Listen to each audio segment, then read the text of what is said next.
nos acompañan hoy.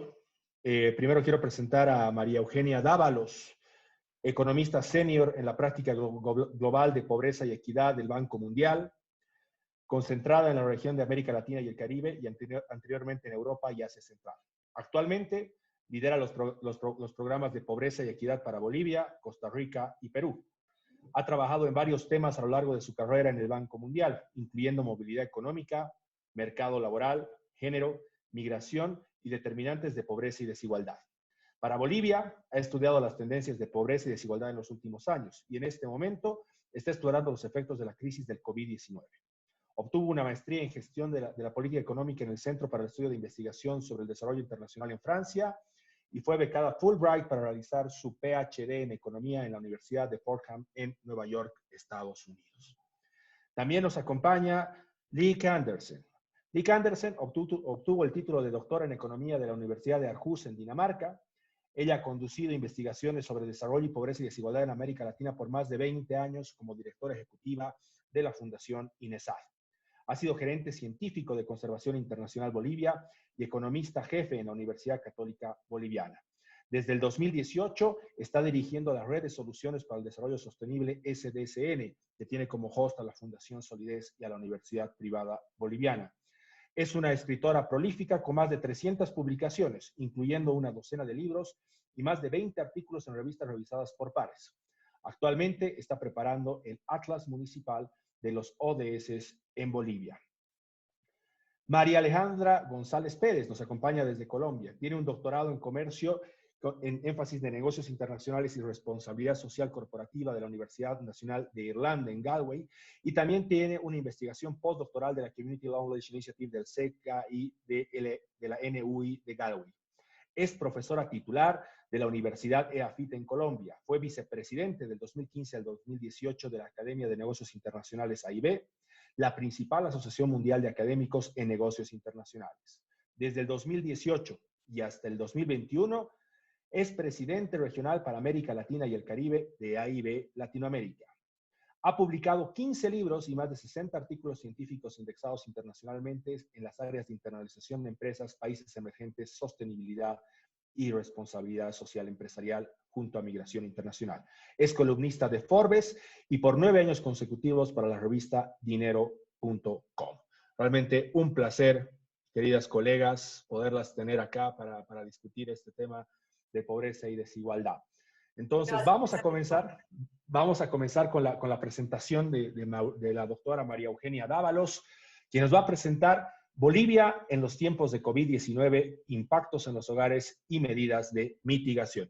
María Eugenia, adelante, la pantalla es tuya. Muchísimas gracias por la invitación.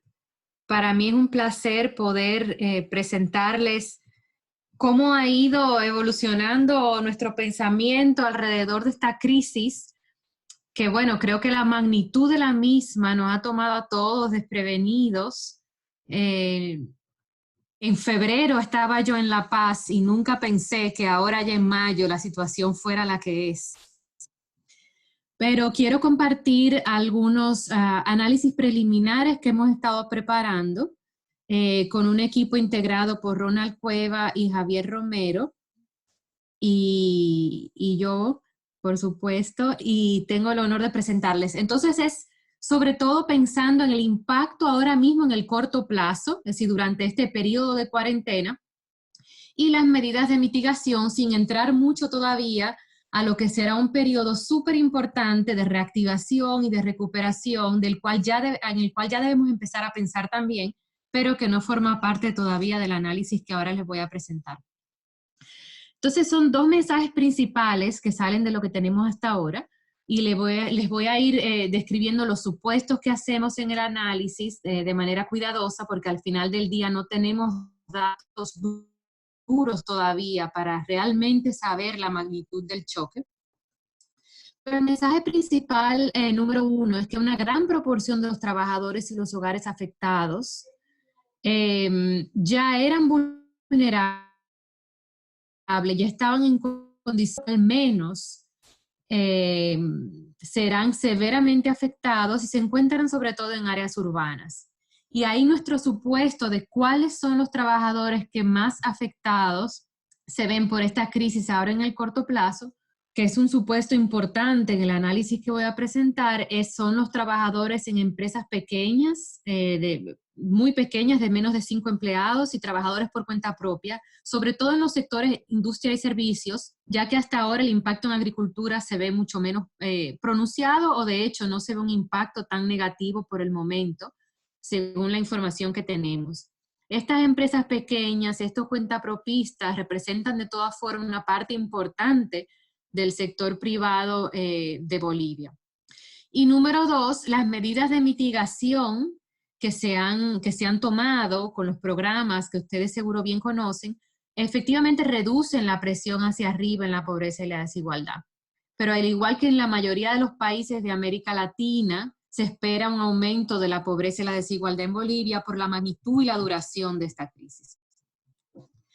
Aquí inicio con algunos estimados de crecimiento que ya están desactualizados, son de inicio de abril y ya los prospectos para estos países han ido empeorando, pero de todas formas ya nos dan una idea de la contracción tan importante que se espera en estos países, incluyendo Bolivia, sobre todo en los sectores de industria y de servicios. De nuevo, los prospectos ya son peor y siguen siendo inciertos a medida que esta crisis continúa y que entendemos más cuáles son los posibles impactos económicos de la misma. Entonces, las principales vías, al pensar, bueno, ¿cuál es el impacto en pobreza, en desigualdad, a nivel del hogar? Pensamos en cuáles son las principales vías de impacto. Entonces, por un lado, el ingreso que reciben los hogares, y ahí está el ingreso laboral y el ingreso no laboral. Por el lado del ingreso laboral, efectos directos por pérdida de ingreso por enfermedad, o indirectos por las medidas de distanciamiento social, la baja en la demanda agregada, etc. Por el lado no laboral, pues una posible caída en remesas, que para algunos países resulta un impacto muy importante, y cambios en las transferencias públicas, de nuevo, sobre todo a través de medidas de mitigación.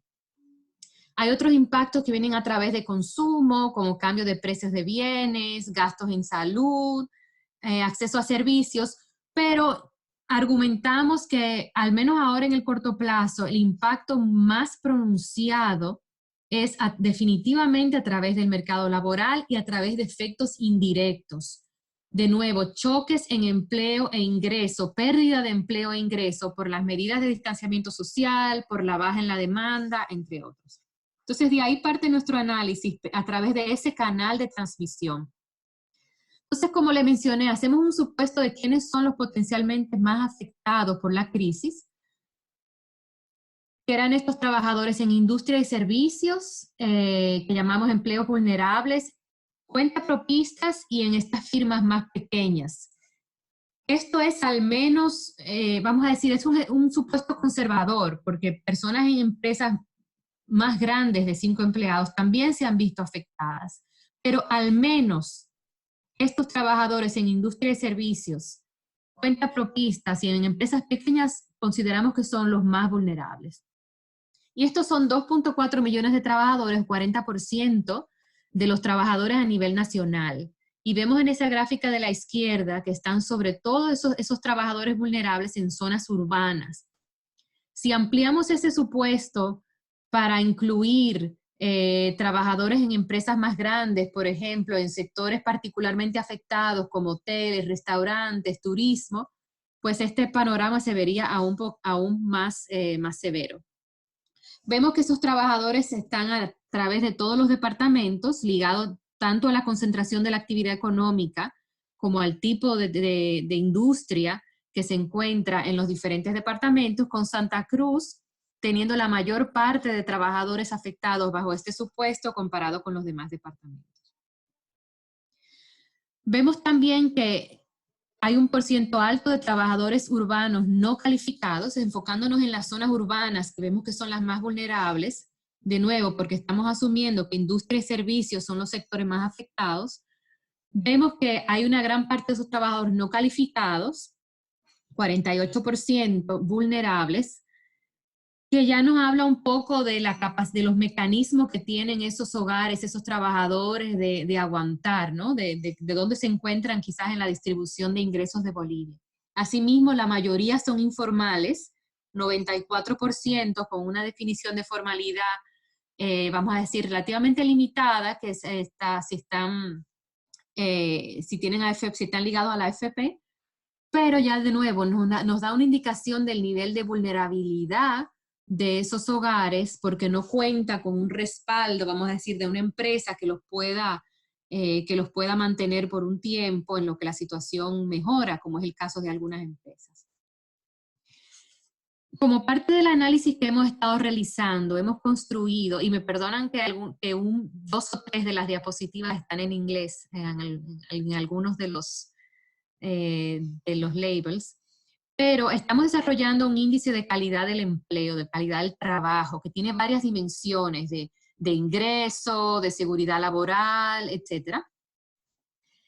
Y lo que me dice esta gráfica es que los sectores más afectados por la crisis, que son, bueno, comercio, restaurantes y hoteles, manufactura, transporte, construcción, ya eran sectores que contaban con una calidad de empleo menor que los no afectados. De nuevo, esto nos habla de la vulnerabilidad de los trabajos y del posible impacto en la desigualdad, ya que la crisis afecta de manera más pronunciada a personas que ya estaban en una situación de desventaja en el mercado laboral. A esto se añade un análisis que recién salió, producido por unos colegas del Banco Mundial, donde se presenta la factibilidad de trabajar desde la casa, tanto para Bolivia en general, comparado con otros países, como para grupos de la población. Y ahí también se encuentra una muy baja factibilidad de poder realizar sus ocupaciones desde la casa para personas en trabajos informales, en trabajos no calificados, sobre todo para personas mayores, que de nuevo hablan de vulnerabilidad y hablan de cómo esto podría exacerbar la desigualdad. Este punto es muy importante, de que los afectados no son solamente los pobres, son los pobres, pero también personas con ingresos medios que pueden ver su ingreso reducirse a raíz de la crisis, si bien no caigan en pobreza. Aquí vemos que los afectados en esa columna de los vulnerables, en el gráfico de la derecha, se encuentran a través de todos los quintiles de ingreso y entre pobres y no pobres. Entonces, de nuevo, no solamente tenemos que hablar de pobreza, de aumentos en pobreza, sino también de aumentos, de movilidad económica hacia abajo. Y aquí vemos lo que partía con unos quintiles pre-crisis, que por definición un quintil es 20% de la población. Vemos que con el impacto de la crisis y asumiendo que una familia pierde 50% de su ingreso laboral mensual entre aquellos afectados, es decir, que todavía sigue siendo un supuesto conservador si consideramos que algunas personas han perdido su trabajo por completo. Vemos cómo la distribución se mueve hacia la izquierda. Vemos cómo personas que antes se encontraban en el quintil 2, que es la barra, es el pedazo azul de la primera barra, ahora están en el quintil 1. Vemos como en el quintil 2, que ahora hay una parte roja, eran aquellos que antes pertenecían al quintil 3, pre-crisis. Entonces, de nuevo, esta movilidad económica hacia abajo muestra un deterioro a través de la distribución y no solamente traduciéndose en pobreza. Entonces, pensemos ahora en las medidas de mitigación a través de todos los países del mundo y de nuestra región.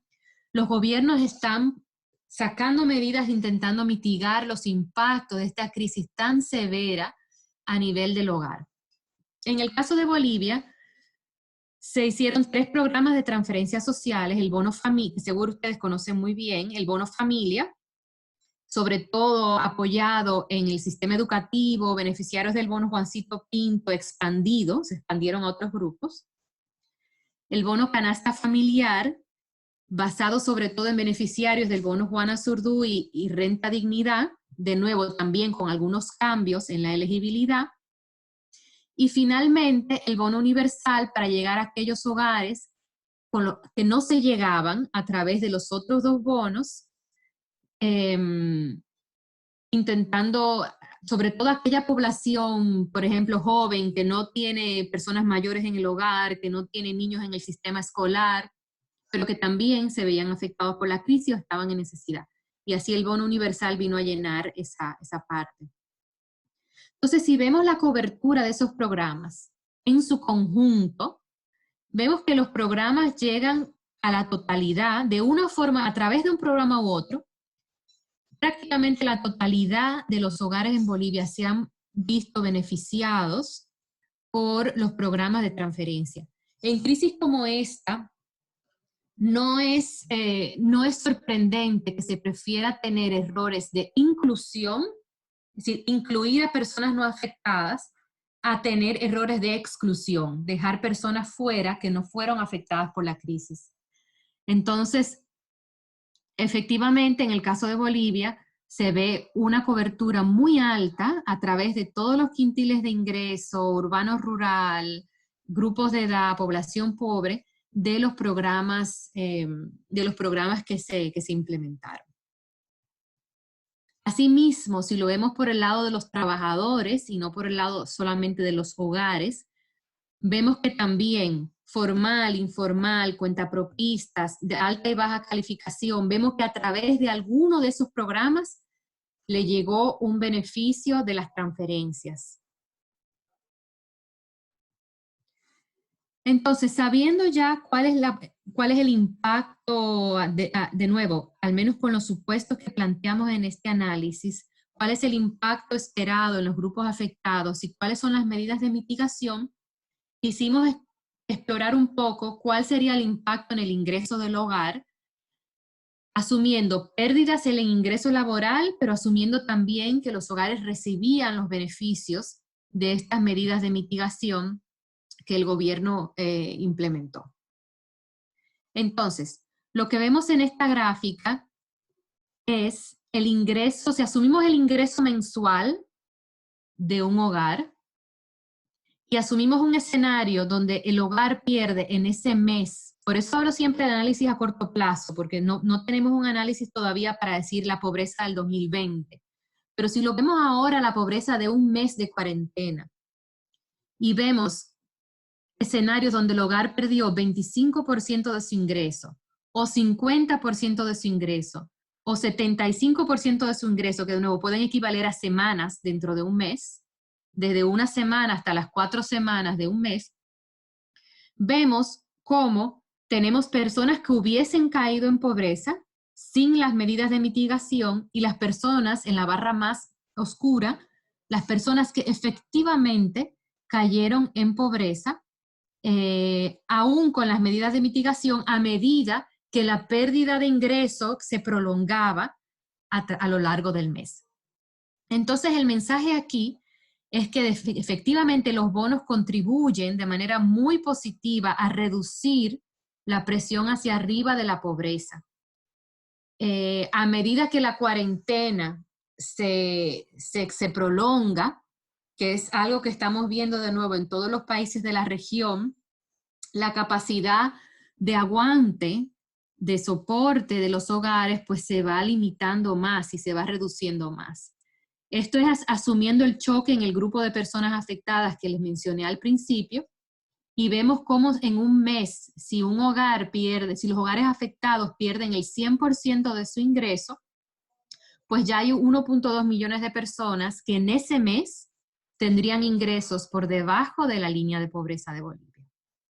Ahora, ese efecto es sobre todo urbano.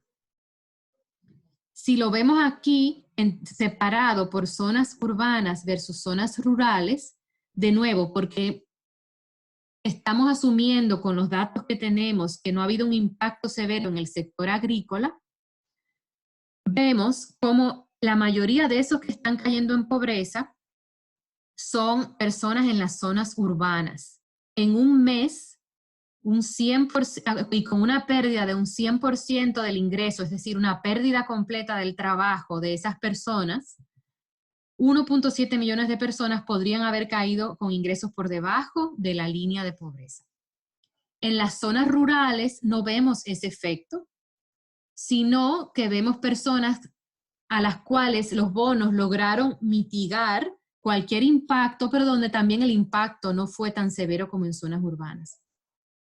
Estas gráficas no muestran heterogeneidad en los beneficiarios. Pudo haber personas no afectadas que se vieron beneficiadas y de hecho su ingreso pudo haber aumentado durante la cuarentena si no perdieron su empleo y recibieron los bonos. Pero asimismo puede haber personas como las que muestra la gráfica de la izquierda, donde pudieron haber caído en pobreza, pero el bono logró mitigar el impacto y minimizar el número. De nuevo, al final depende de cuáles son los números finales, de cuál fue el impacto en los hogares, el nivel de pérdida de ingreso. Hay personas que perdieron su ingreso por completo y otras a las que les cayó de manera parcial su ingreso. Y eso va a definir al final del día cuánto es el impacto en pobreza en el corto plazo. De nuevo, para 2020 queda anualizar ese impacto que depende de, bueno, cuánto más va a durar la cuarentena, con qué rapidez puede reactivarse la economía, cuáles son las fases de reactivación, etc. Este impacto en pobreza y desigualdad se espera en toda la región de América Latina. De hecho, se estimados preliminares muestran que puede haber alrededor de 30 millones de nuevos pobres en la región, y eso no cuenta por aumentos en la profundidad de la pobreza, de aquellos que ya eran pobres. Pero puede ser que alrededor de 30 millones sean nuevos pobres a raíz de esta crisis. Y la región de América Latina, según un estudio de la OIT, ya contaba con un mayor número de trabajos en riesgo comparado con otras regiones del mundo. Entonces, mirando hacia adelante, ¿cómo vemos nosotros los próximos pasos con este análisis inicial que le hemos presentado hoy?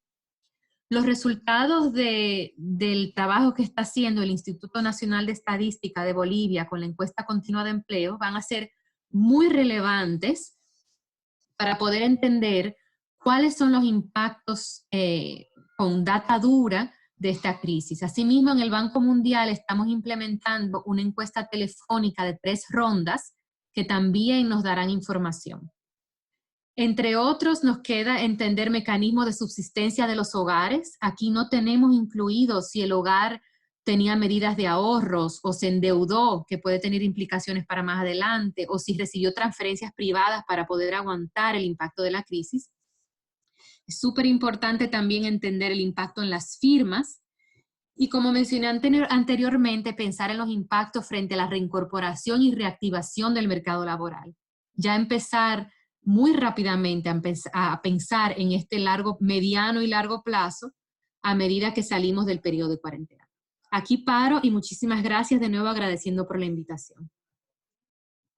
Muchas gracias, María Eugenia. Vamos a dar un espacio para una ronda de unas primeras dos preguntas. Adelante, por favor, Fabiola. ¿Tenemos preguntas del público? Sí, tenemos varias preguntas. Francisco Valderrama pregunta para todos los participantes, dice, me imagino que es disertantes, la crisis se prolongará por varios meses y las medidas de mitigación son por una sola vez. Este descalce entre la duración de la crisis y el pago de un bono por una sola vez, ¿qué otras medidas de mitigación se podrían asumir? Es Francisco Valderrama desde Bolivia. Adelante, María Eugenia. Sí, no, muchísimas gracias. Yo creo que ahí queda pensar por parte, bueno, yo creo que el mundo académico tiene mucho que contribuir precisamente para dar insumos a esta discusión. Es cierto que a medida que la crisis se prolonga, el impacto en los hogares se profundiza y por tanto hay que seguir explorando medidas para, no necesariamente a través de transferencias, pero medidas para poder mitigar el impacto o para acelerar la reactivación una vez empiece la reactivación económica. Muchas de estas consideraciones van más allá, tienen consideraciones fiscales, por ejemplo, que son muy relevantes a través de los países de América Latina, de cuánto puede un gobierno continuar implementando este tipo de transferencias, pero de nuevo, creo que es algo que vale la pena continuar pensando, continuar considerando, Y cuando tengamos información más, como mencioné, más dura sobre los impactos reales, pues se podrán tomar esas decisiones de manera más informada. Ahora lo que he presentado es un análisis basado en algunos supuestos, pero es importante hacer ese monitoreo constante para poder llegar a las personas más necesitadas. Excelente. Una segunda pregunta, por favor, Fabiola. Una pregunta para la doctora Dávalos. Si se desea aumentar el consumo mediante bonos en la cuarentena, ¿qué política o medida sería eficiente para lograr que las personas consuman bienes y servicios con su bono y dinamicen la economía y reactiven las empresas? Y no así, por el otro lado, decidan ahorrar su bono y no consumir. Bueno, frente a una situación donde las personas están perdiendo ingreso, están perdiendo su trabajo o están viendo sus ingresos laborales reducirse, no creo, no me parece que haya una alternativa de ahorrar los ingresos. Son ingresos que los necesitan en este momento, porque si antes ganaban 100, ahora están ganando 50 o están ganando 0, por decir un ejemplo. Entonces, no veo mucho en este tipo de crisis, por la severidad de la crisis, no veo mucho ese riesgo de que las personas decidan utilizar los ingresos para ahorro o para otros fines, porque son ingresos que necesitan para mantener el consumo de su hogar y para evitar caer en pobreza o reducir el nivel de vida de sus hogares. Excelente, ¿Tenemos muchas una gracias. pregunta más? No, vamos con dos y vamos a dar una ronda igual final de discusión al terminar. Vamos a pasar con la presentación de la doctora Lic Andersen, que va a presentarnos la variación espacial en los impactos del COVID-19 en Bolivia. Lic, 20 minutos, adelante. Gracias.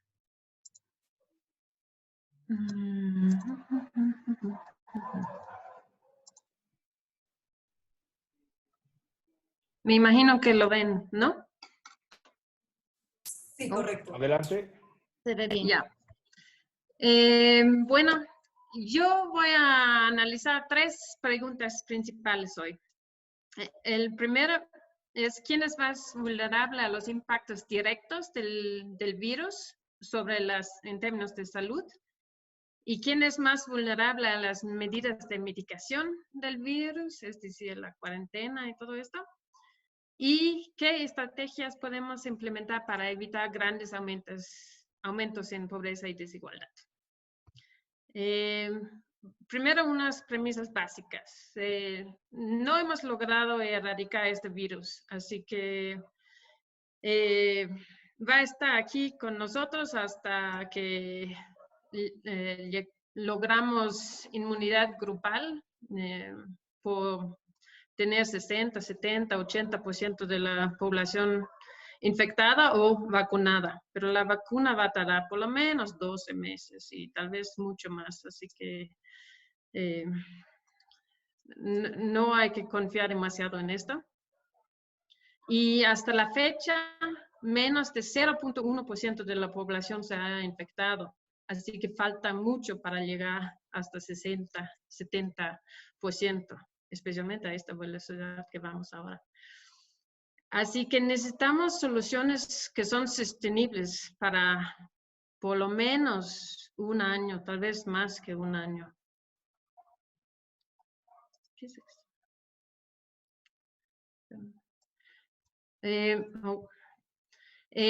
¿Quién es más vulnerable a los impactos directos del virus? Tiene 3 dimensiones que voy a analizar. Una dimensión geográfica, una dimensión demográfica y una dimensión sectorial. Empezamos con lo geográfica y para esto usamos datos del Atlas Municipal de los Objetivos de Desarrollo Sostenible en Bolivia, que no está listo todavía, pero tenemos los datos. Y la semana pasada hemos hecho un ejercicio con un webinar interactivo. Y en este webinar hemos pasado por las diferentes variables del Atlas y hemos, junto con los participantes, unos 50 participantes que han votado qué tal fuerte era el impacto de cada variable sobre la probabilidad de morir de COVID-19, básicamente. Y lo hemos agrupado las variables con un impacto fuerte en 3 grupos. El primer grupo es variables que afectan el riesgo de propagación rápida, que puede causar así, saturar el sistema de salud y nuestra capacidad para enterrar a los muertos y todo. Así que esto puede afectar la tasa de mortalidad al final. Uno es acceso vial, cuántas carreteras entran y salen de cada municipio.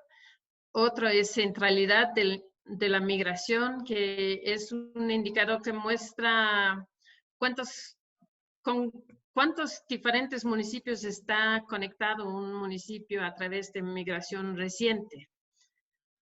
El porcentaje de la población que es urbana, el nivel de hacinamiento, mucha gente en un lugar, demasiada gente por habitación, y la intensidad de uso de transporte público.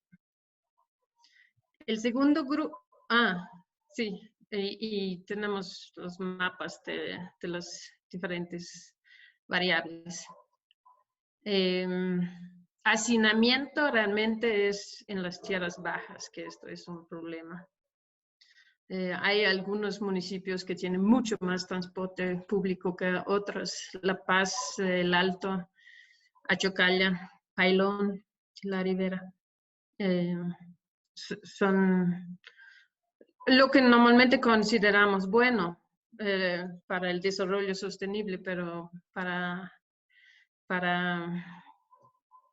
la dispersión del virus es definitivamente malo.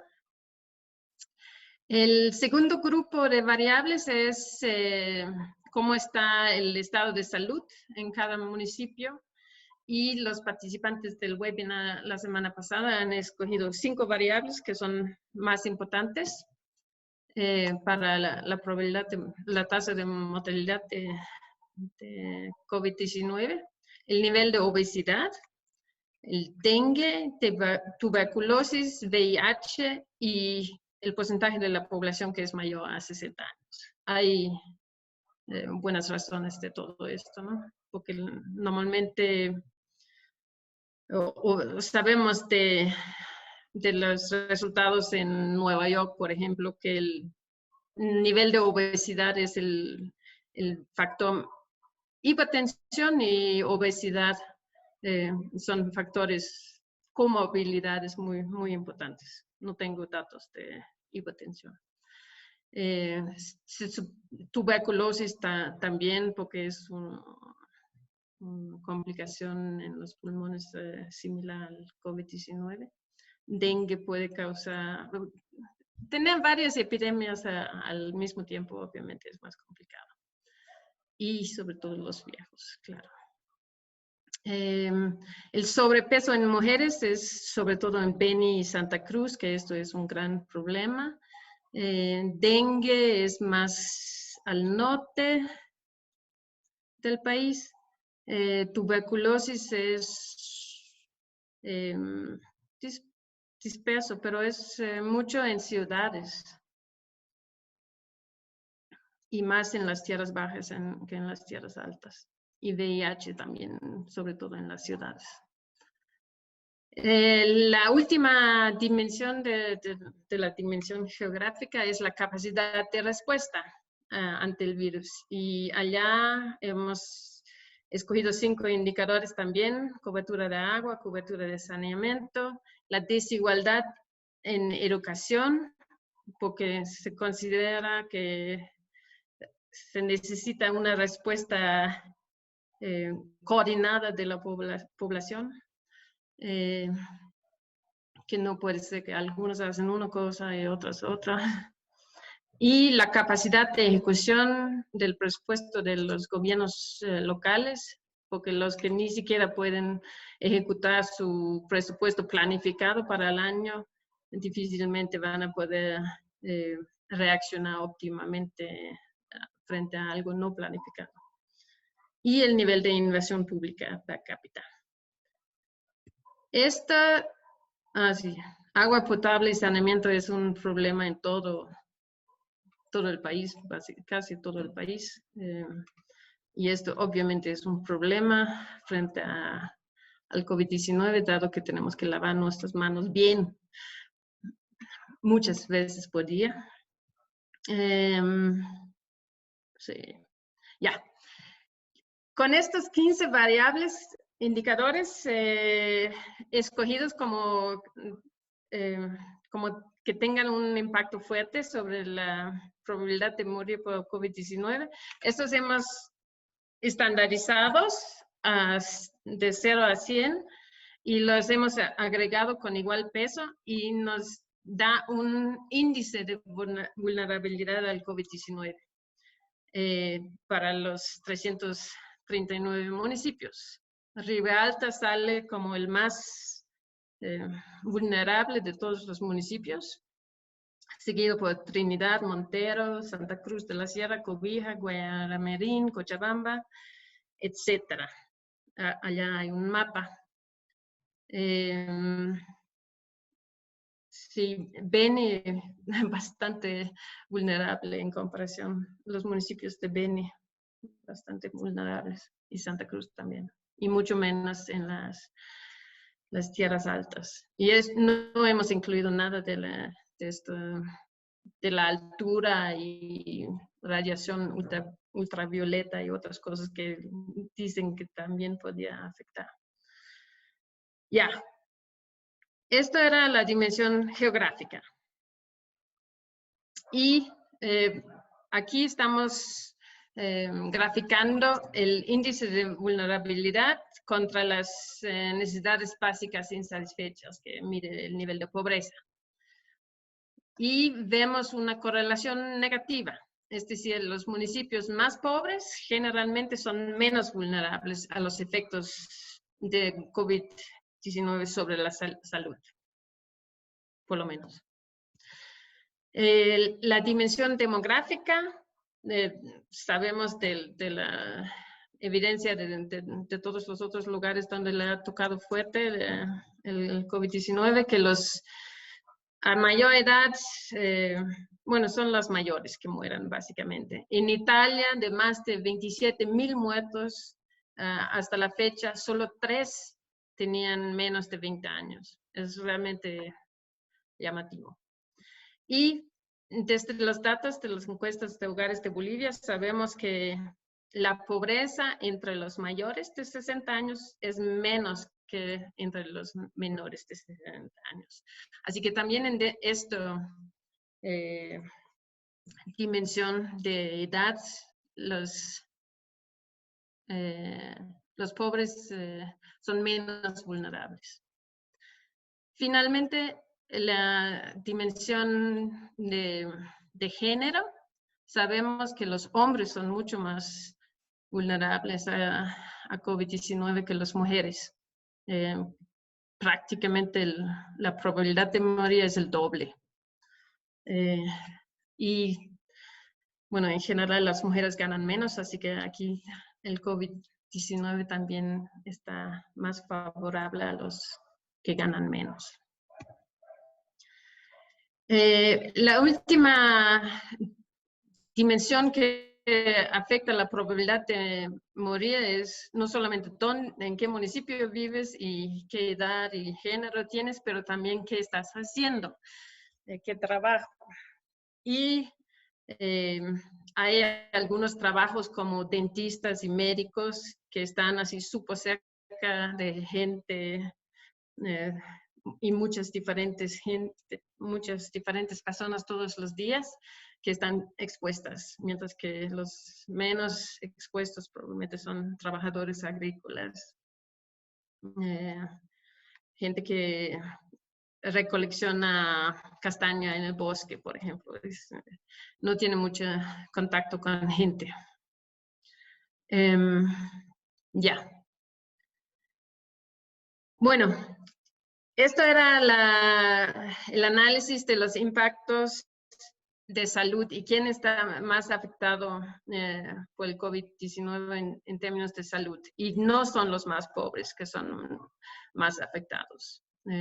Son generalmente hombres, los más mayores, más ricos y más urbanos. Así que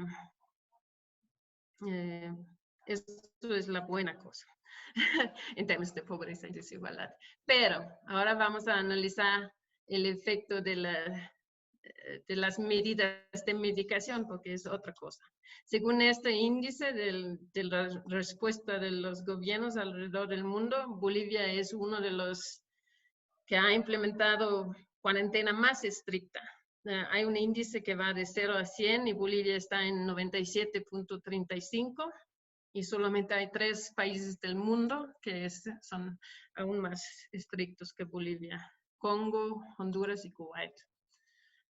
Así que realmente esto sí es fuerte. Y ya estamos más de 50 días en esto. ¿Quién es más vulnerable a las medidas de mitigación? Eso también podemos analizar desde la dimensión geográfica, la dimensión demográfica y la dimensión sectorial. La dimensión geográfica, he escogido 7 variables, agrupado en 3 grupos. Uno es sobre la imposibilidad de asistir a clases en línea, que obviamente afecta a los niños, porque ya, especialmente si es mucho tiempo, porque pierdan educación y pierdan el contacto natural con otras personas. Y hay 3 variables que pueden afectar esto: baja cobertura de electricidad, pocas radiobases para distribuir señal para celulares y computadores, señal de internet, y baja cobertura de telefonía, porque mínimamente para tener educación virtual necesitas un smartphone. El segundo grupo es, bueno, la cuarentena puede causar conflictos familiares, ya hay mucha evidencia de esto. La variable que tenemos que puede reflejar esto es las tasas de hacinamiento. Mucha gente juntos en poco espacio, es complicado mucho tiempo, ¿no? Si nadie puede escapar. Y finalmente, tenemos variables que reflejan varios empleos fuertemente afectados. Por ejemplo, municipios con mucho empleo en turismo, municipios con mucho transporte colectivo y municipios donde las mujeres tienen alta participación laboral. Y hago un índice uniendo estos 7 índices y me sale así, lo inversa más o menos. Los municipios pobres son mucho más vulnerables a la cuarentena que los ricos. Y bueno, podemos también ver las otras dimensiones. Dimensión demográfica, voy a hacerlo rapidito. Niños y jóvenes son más perjudicados, pierden educación, pierden su vida social, y los que no tienen buena tecnología pierden especialmente mucho. Y las mujeres también son generalmente consideradas más perjudicadas por la cuarentena, porque los esposos no salen de la casa. Ya. Entonces, ¿qué estrategias podemos implementar para evitar grandes aumentos en pobreza y desigualdad a causa de esto? Hemos mostrado con estos análisis que los hombres ancianos y ricos sufren más del virus, pero que las mujeres jóvenes y pobres sufren más por la cuarentena.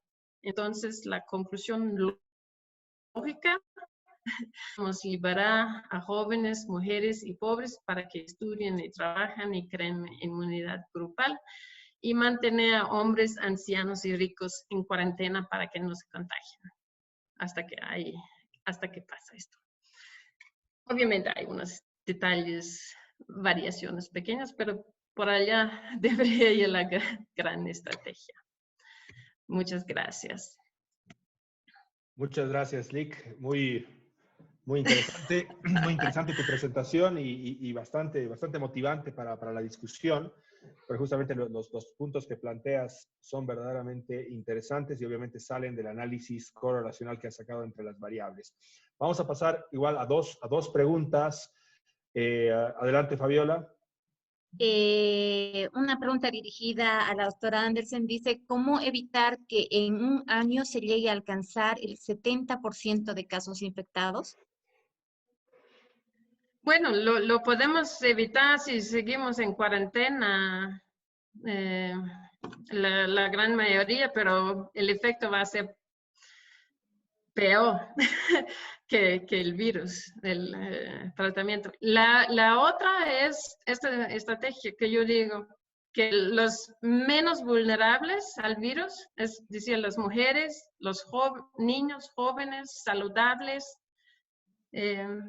que viven en las áreas menos conglomerados, más rurales, que salen primero y que se infectan, pero sin problemas graves, ¿no? Esto sería la mejor estrategia. Porque mantenernos en cuarentena 1 o 2 años, imposible. La siguiente pregunta dice, ¿por qué no consideran alimentación para clasificar el hacinamiento?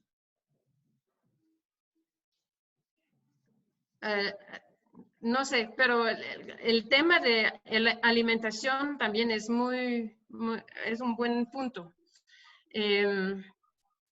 Porque podemos mejorar mucho la resistencia de cada uno simplemente a alimentarnos bien, asegurar que todos tienen un sistema inmunológico optimizado, que tienen sobre todo vitamina D, que es tan importante y que se crea a través del sol, así que todos tienen que salir todos los días, recibir algo de sol, hacer ejercicio, comer sano, muchas verduras, porque se necesita un montón de estos micronutrientes para que el sistema inmunológico funcione. Así que esto también es otra estrategia, hacernos menos vulnerables al virus, porque el 60-70% de nosotros vamos a tener que tenerlo nomás. Así que el truco es que no nos toca fuerte, ¿no? Muchas gracias. Excelente. Muchas gracias, Lick. Vamos a pasar con la tercera ponencia. El tema está bastante interesante y vamos a tener, creo, tiempo para seguir debatiendo. Vamos a pasar con María Alejandra González, que nos va a presentar, la doctora María Alejandra González nos va a presentar la intersección de la crisis, pobreza, desigualdad, COVID-19, violencia y deuda. Adelante, María Alejandra, 20 minutos. ¿Estás con mute? Eso es. Muchas gracias, vicerrector. Interesantísimo las ponencias de la doctora Dávalos y la doctora Andersen. Las disfruté muchísimo, entonces muchas gracias. Y bueno, voy a comenzar con mi presentación.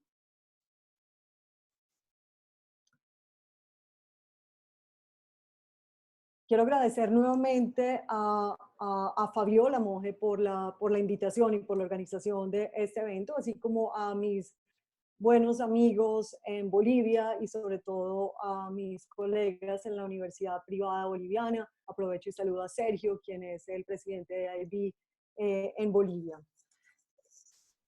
Bueno, entonces el título de mi presentación habla de esta intersección en las crisis del COVID-19, llamémoslo el COVID-19 Plus.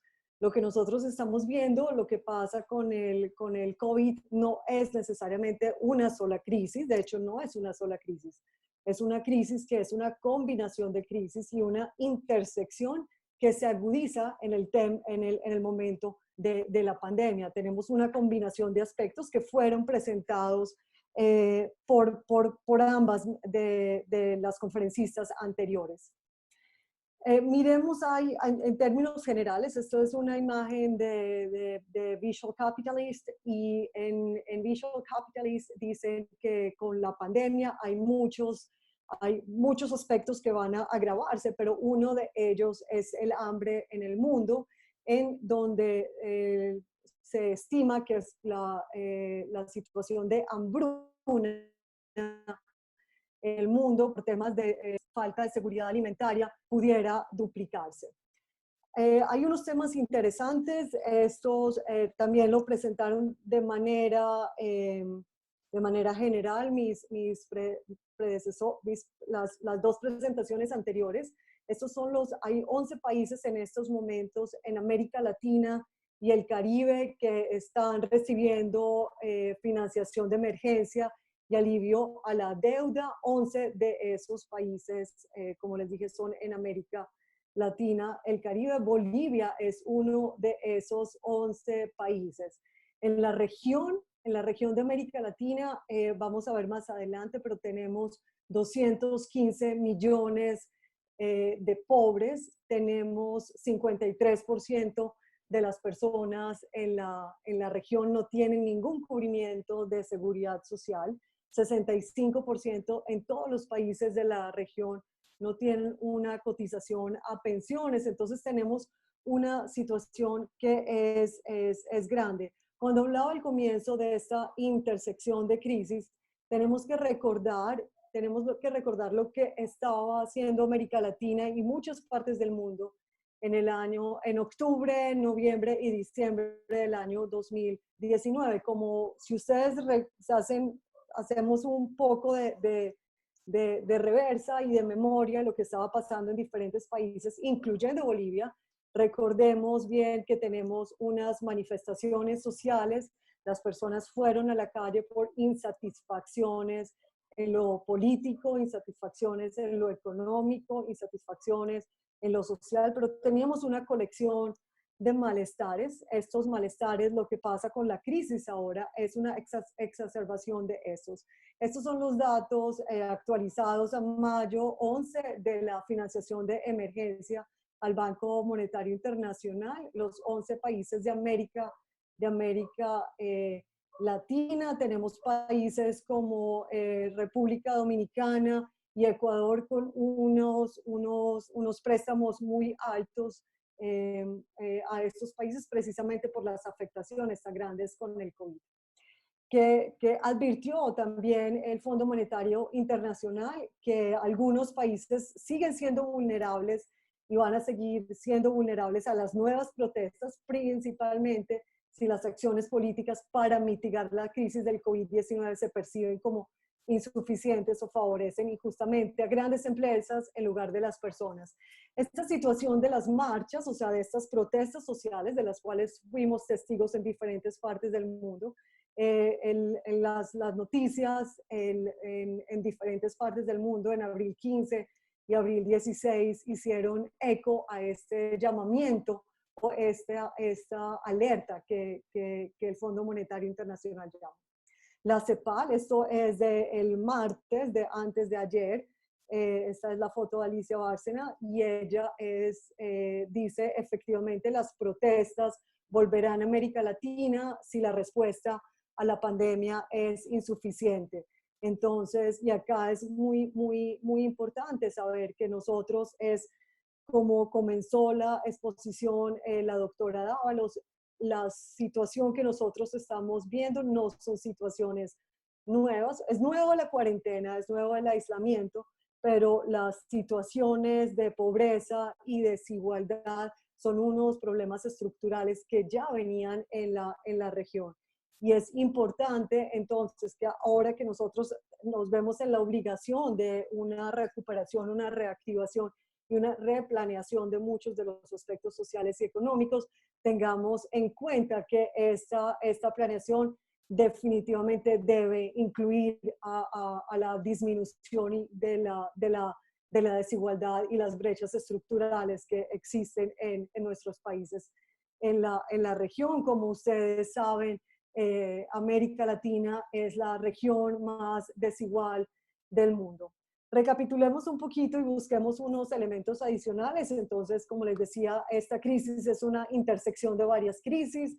Tuvimos estas manifestaciones en el final del año 2009 por descontentos sociales, económicos y malestares políticos.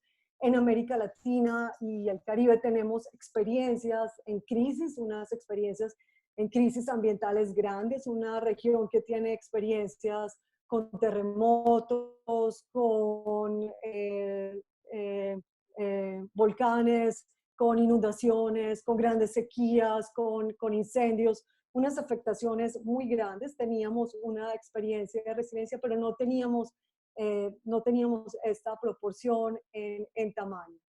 Es cierto, la región venía de un crecimiento económico mediocre, altísimos niveles de desigualdad, unos altos niveles de población muy vulnerable, como les decía ahora, 215 millones de pobres, una muy baja confianza en los gobiernos, y esas cifras que les comentaba anteriormente, es 65% de la población activa no cotiza en salud y 58% no cotiza en pensiones. Además de esto, tenemos que Latinoamérica y el Caribe solamente producen el 4% del equipamiento médico y farmacéutico que usa.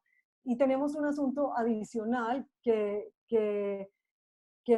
hace que la crisis o la situación de anticipación de la deuda que es la crisis a la que podemos nosotros anticipar debido a esta situación de que tenemos que ayudar y proveer las medidas para apoyar a las personas que están en una situación más crítica, pero al mismo tiempo no contamos con los recursos. Y también el otro tema que ha alertado la CEPAL es como no sabemos por cuánto tiempo es la crisis, entonces esas transferencias monetarias condicionadas o no pueden ser un salvavidas de plomo, en palabras de la CEPAL. Entonces hay otros elementos que son interesantes acá, es el tema de 6.3% de evasión fiscal del PIB, que es un tema que si nosotros y las empresas y lo que mencionaba la doctora Dávalos, si la formalidad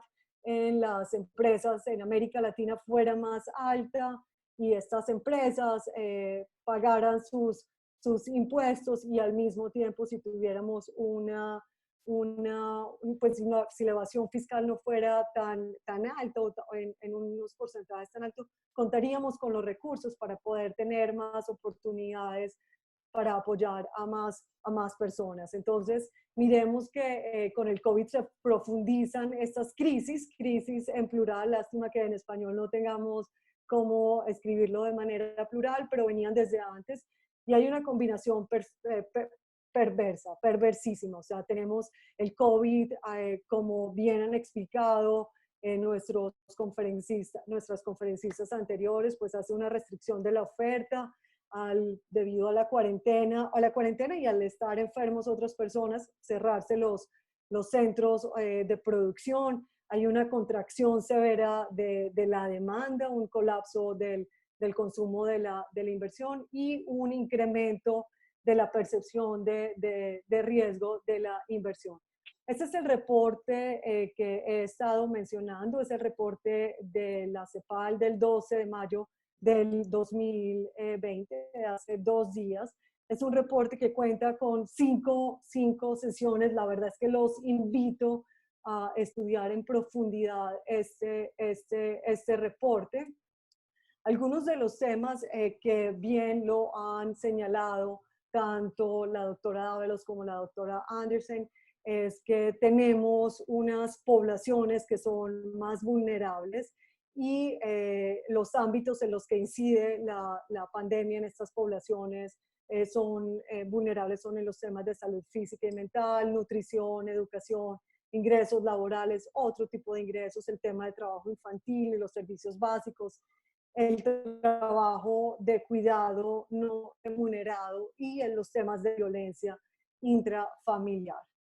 Miremos, estas son unas proyecciones tanto para las cifras del año 2009 como para el año 2020. Son proyecciones de la CEPAL en donde se ve el impacto del COVID en la pobreza extrema y la pobreza sin considerar el efecto de las medidas que ya han hablado, sobre todo la doctora Dávalos. Vemos que hay países en donde incluso el escenario, en países como Nicaragua y Guatemala, estamos hablando de un incremento de más de 20%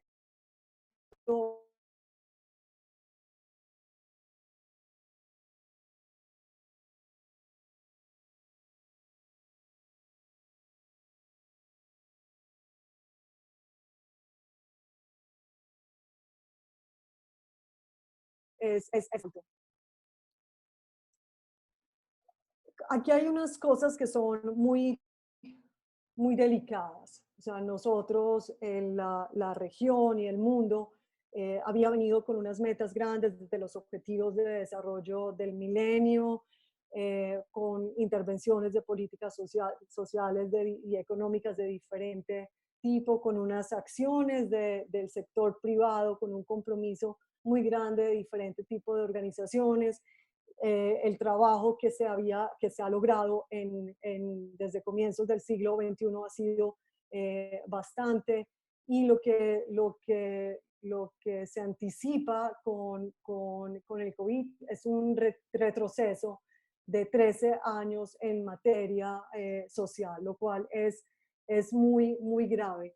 Estas medidas que ya fueron mencionadas por la doctora Dávalos, algunas de ellas como el bono familia, que explicaban, en diferentes países se han hecho estas transferencias monetarias. Algunos programas que ya existían sufren algunas modificaciones o algunas adaptaciones para poder beneficiar a las personas que más lo necesitan.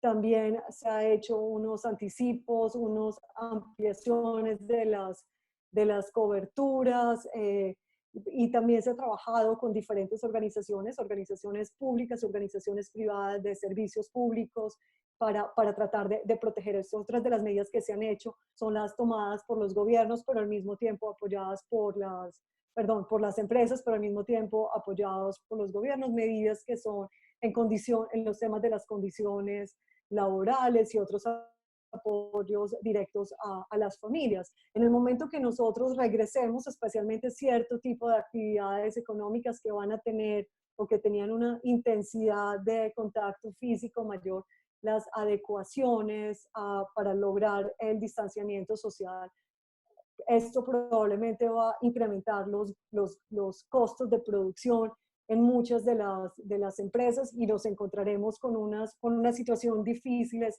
incluso para un retorno y para mantener los costos de producción que teníamos anteriormente. Además de esto, por lo que ustedes ya conocen y han señalado, de hecho, el vicerrector Molina Tejerina lo explicaba en su ponencia hace unos días, de los temas de las disrupciones, de las cadenas de suministros y todos estos retos que suponen. Hay las recomendaciones de la CEPAL pues, o las observaciones más llamativas, o las últimas, son que tenemos definitivamente los riesgos más grandes que tenemos en la región en estos momentos son unos riesgos para la cohesión social, y estos riesgos son debidos al malestar, la desconfianza y esa desafectación democrática, no sentir que los líderes de los gobiernos representan a quienes los eligen. También la importancia de tener un pacto social centrado en el bienestar y en los derechos, buscar una lógica de protección colectiva y el tema de la igualdad, buscar unos temas de respuestas solidarios, tanto en los costos como en el financiamiento, y hacer unas nuevas reformas de pactos fiscales. Definitivamente esto ha expuesto que sí existían, como muchos manifestantes en América Latina lo habían llamado, que existían las limitaciones estructurales del modelo económico vigente, y hay unas fallas que ya venían desde antes en los sistemas de protección social y en los regímenes de bienestar general. También está el tema de tomar esto como una oportunidad de formalización del empleo. Sabemos las limitaciones que existen, sabemos la cantidad de empleo informal y la importancia del empleo informal para la economía, pero también en estos momentos se hace evidente la importancia de una formalización para poder tener diferentes registros, pero para poder tener beneficios y al mismo tiempo tener una reciprocidad con el sistema. Acá de manera en quotation marks, entre comillas, tomo de manera literal la frase de la CEPAL: para salir de la crisis es necesario repensar el modelo de desarrollo y consolidar las dimensiones económicas, sociales y ambientales del desarrollo sostenible sin dejar a nadie atrás, como se plantea en la Agenda de Desarrollo Sostenible, que como hemos visto es una agenda para muchas personas y quienes eran o son muy activos en los temas de desarrollo sostenible. Había un énfasis particular en los temas ambientales. Con esta crisis, los temas económicos y los temas sociales se reposicionan en prioritarios, pero sin embargo no podemos dejar atrás los temas planetarios y el advenimiento de una crisis anticipada, que es la crisis climática. Mis reflexiones finales, como les decía, como comencé y como es el título de esta presentación, esto no es una crisis, es una intersección de varias crisis en estos momentos, pues de unas crisis que venían anteriormente, sumados a las crisis actuales en las que nos encontramos, incluyendo la languidez y la afectación a la salud mental y las afectaciones a los estados de ánimos. Pero definitivamente tenemos que seguir pensando colectivamente qué tenemos que hacer para proteger a la fuerza laboral. Tenemos que proteger el ingreso. La CEPAL propone algo que se conoce como, que ellos presentan como el ingreso básico de emergencia, una medida para ser incluida por un periodo de 6 meses, pero como la CEPAL misma presentaba, al no saber de la duración de la crisis, pues estas medidas pueden significar ser un salvavidas de plomo para las economías. La tendencia es quizás a unas economías localizadas, quizás alguna nacionalización de algunos productos, a la regionalización, a incentivar entre las regiones nacionales, pero también la región de América Latina. El otro tema es el apoyo a las pequeñas y a las medianas empresas por parte de las empresas grandes, el consumo solidario. La solidaridad es absolutamente crucial en estos momentos, no solamente porque es lo humanamente y lo moralmente correcto, sino que a través de la solidaridad nosotros podemos incentivar. El otro tema también es el COVID por sí mismo disminuye o reduce el ingreso, y las personas, y adicional a esto, las personas van a estar temerosas de gastar. Entonces tenemos preguntas para las empresas o para ustedes, que también muchos de ustedes me imagino que trabajan en empresa. El reto grande en marketing es cómo cautivar para incentivar el gasto, para que las personas vuelvan al consumo. Una realidad es, mientras nosotros no tengamos control del problema sanitario, no vamos a poder recuperarnos económicamente. De ahí la importancia de las recomendaciones que la doctora Andersen presentaba sobre las sugerencias de ella para los grupos que deban incorporarse a las actividades nuevamente, buscar unas soluciones para la movilidad. Esa movilidad es no solamente la movilidad económica que mencionaba la doctora Dávalos, pero también el tema de la movilidad física para podernos mover con seguridad sanitaria, pero también con movilidad, con seguridad que es anticipable el incremento de la violencia y la inseguridad asociada al aumento de la cantidad de personas excluidas económicamente. Es importante que comencemos a hablar de actividades seguras sanitariamente en lugar de actividades esenciales. Entonces, ¿cómo nosotros tenemos que hacer para tener operaciones seguras? Las empresas más sostenibles definitivamente son las que logren generar y logren mantener más empleos en estos momentos, y la elección en estos momentos es vamos por un capitalismo de mercado y para poder ir con un capitalismo de mercado requerimos definitivamente acciones solidarias, o si nosotros vamos a dejar en el gobierno esto totalmente y vamos a pasar a un capitalismo de Estado siguiendo el modelo chino. Entonces es elección de cada uno de los países y los ciudadanos mirar cuál es el modelo que quieren adoptar. Y repito, la importancia del liderazgo solidario y liderazgo solidario y empático. Muchas gracias a todos. Nuevamente gracias, profesora Fabiola Monge, y muchas gracias a María Eugenia Dávalos y a la doctora Andersen y al vicerrector Oscar Molina.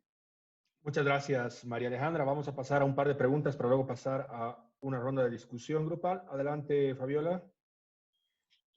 Para María Alejandra dice, ¿existe alguna forma en la que el comercio informal pueda ayudar a mitigar la crisis?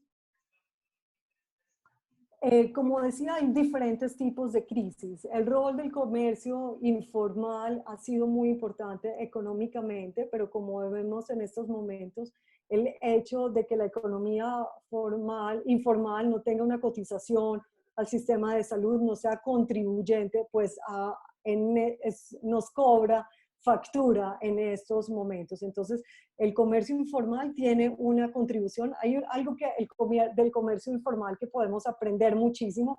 El comercio informal funciona muy bien para leer la demanda. Normalmente ustedes encuentran o encontramos en el comercio informal lo que necesita lo que necesitan las personas. Entonces, tienen un rol importante. Sin embargo, hay la vulnerabilidad sanitaria en la que están muchas de las actividades informales, pues es muy alta. Entonces, tiene un rol importante en superar la crisis. Sí, económicamente es importante, pero hay que tener en cuenta las condiciones necesarias de salud, de seguridad sanitaria, para que no aumentemos la crisis. Una segunda, por favor.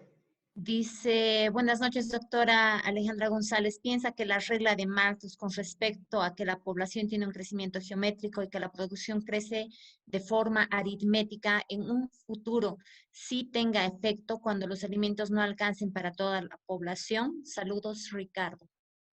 Ricardo, no estoy en capacidad de responder tu pregunta, pero estoy segura que la doctora María Eugenia Dávalos me puede ayudar con la respuesta. Excelente, muchas gracias.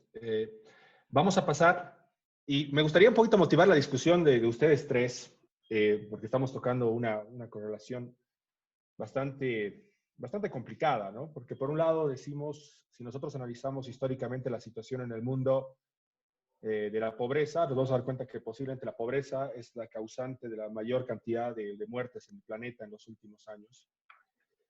Por otro lado, estamos en ese trade-off en el cual sabemos de que por ejemplo, las medidas de mitigación, como pueden generar un incremento en la pobreza. Y hay un trade-off permanente en el sentido de decir, dejamos a las personas que hagan su vida, se liberen. Uno podría plantear lo que está pasando en gran parte de los países latinoamericanos, de que podríamos incrementar las medidas de mitigación, pero claramente ya entramos en una posibilidad de desacato a esas medidas porque las personas sienten la necesidad automática de tratar de salir a trabajar y tratar de generar recursos, porque no son todos, y dadas las características de Latinoamérica, esta es una situación muy complicada. Y también los países no tienen una billetera gigante como para tratar de seguir aplicando políticas de bonos para poder mantener esta situación.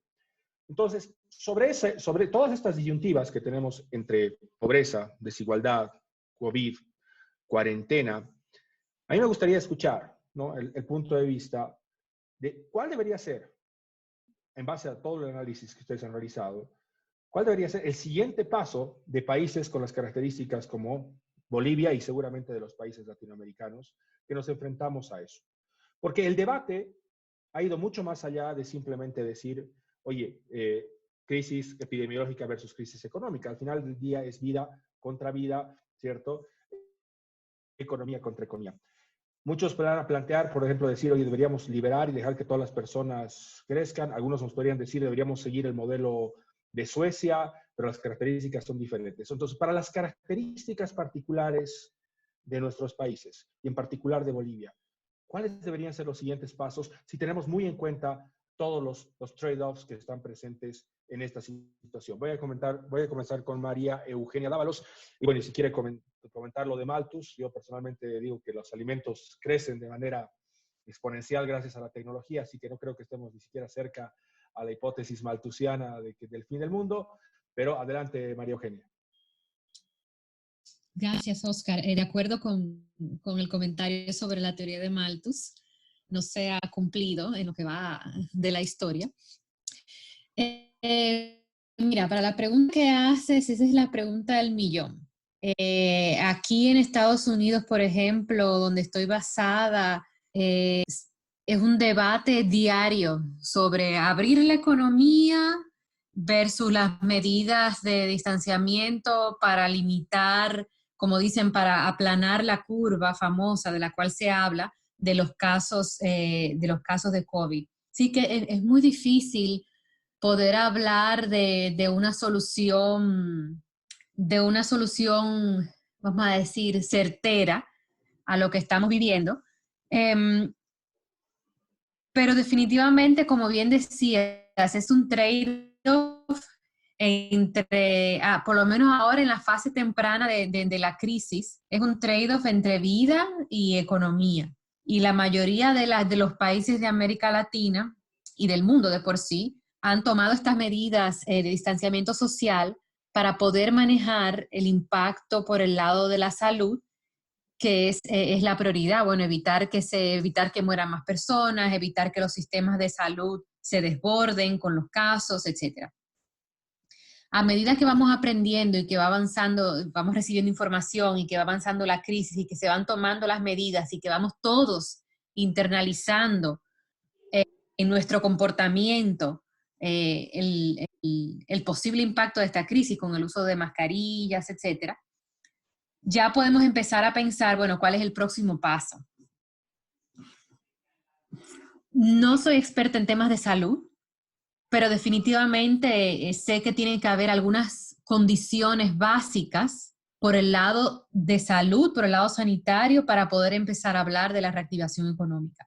Y ahí, bueno, los expertos en temas de salud pues saben en qué momento se pueden empezar a flexibilizar las medidas de distanciamiento social. Ahora, como bien decías, el bolsillo no aguanta tanto tiempo.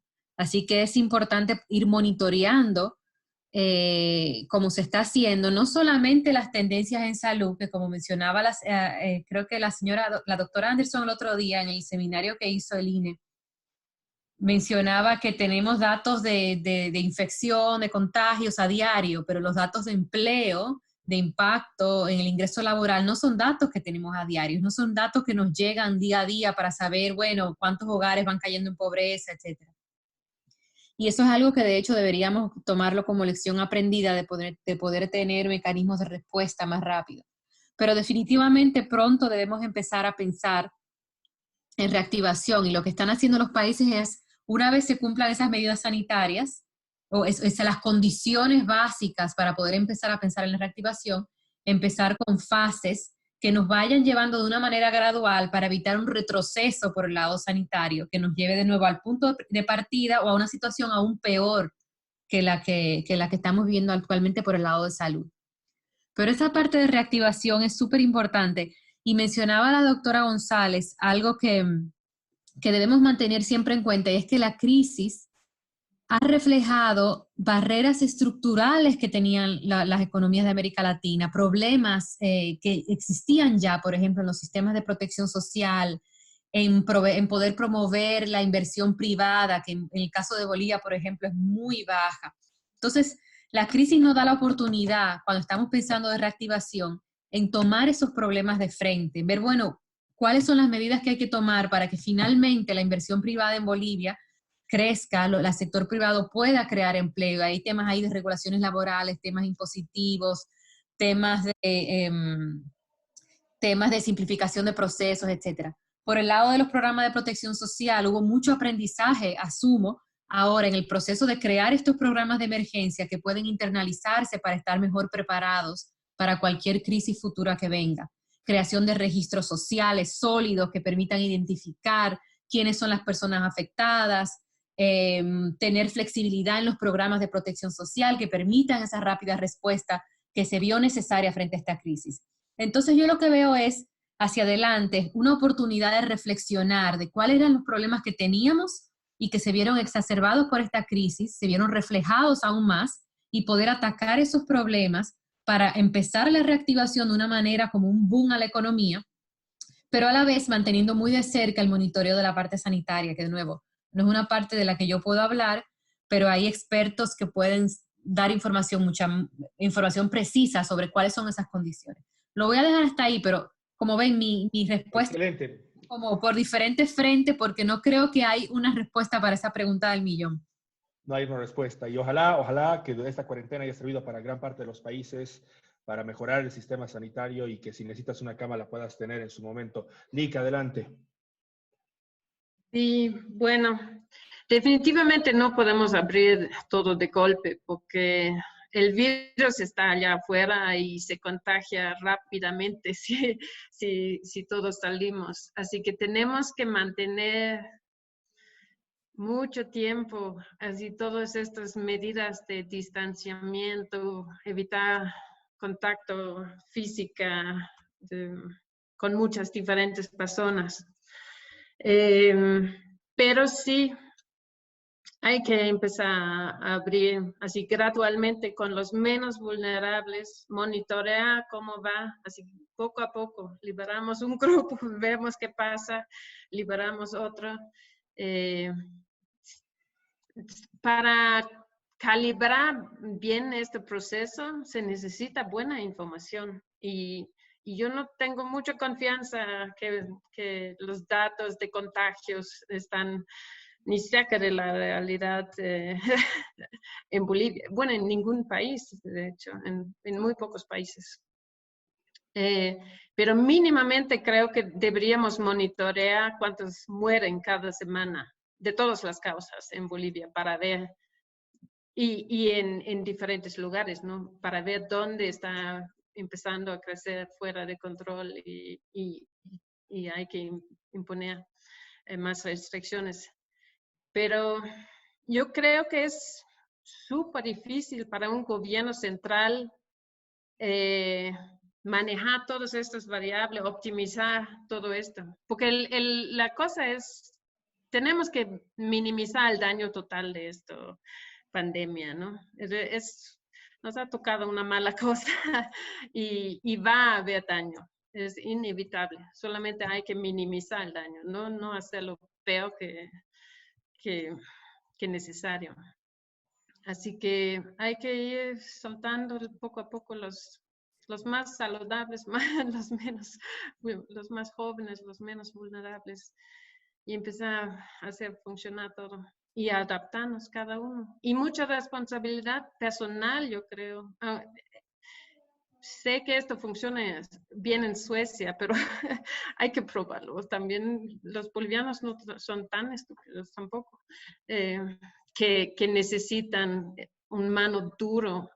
Realmente yo odio que todo está dictado y controlado con policías.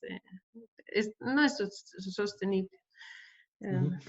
Creo que hay dos elementos fundamentales, ¿no? Por un lado, la información que debería ser verdaderamente, primero, muy, muy periódica y a partir de la cual deberíamos tomar decisiones.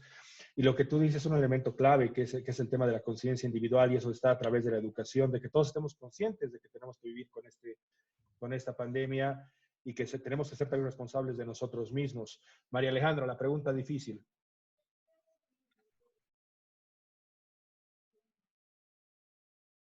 Hola, bueno, a ver, poco tengo que por agregar a las respuestas de ustedes tres. Aquí yo creo que hay algo para ratificar. El virus está y va a estar, como dijo la OMS esta semana, probablemente para siempre con nosotros. Entonces, nosotros tenemos que asumir que esto es una realidad.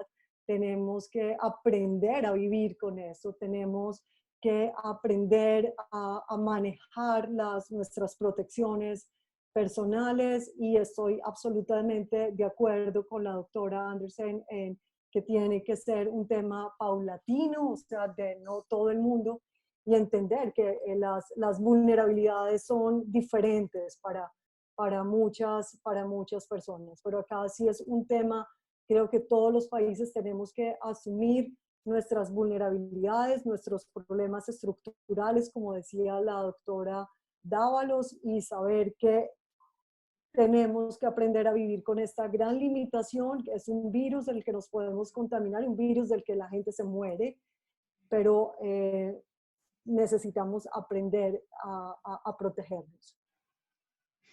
Muchas gracias, querida María Alejandra. Rescato también mucho de lo que tú comentas.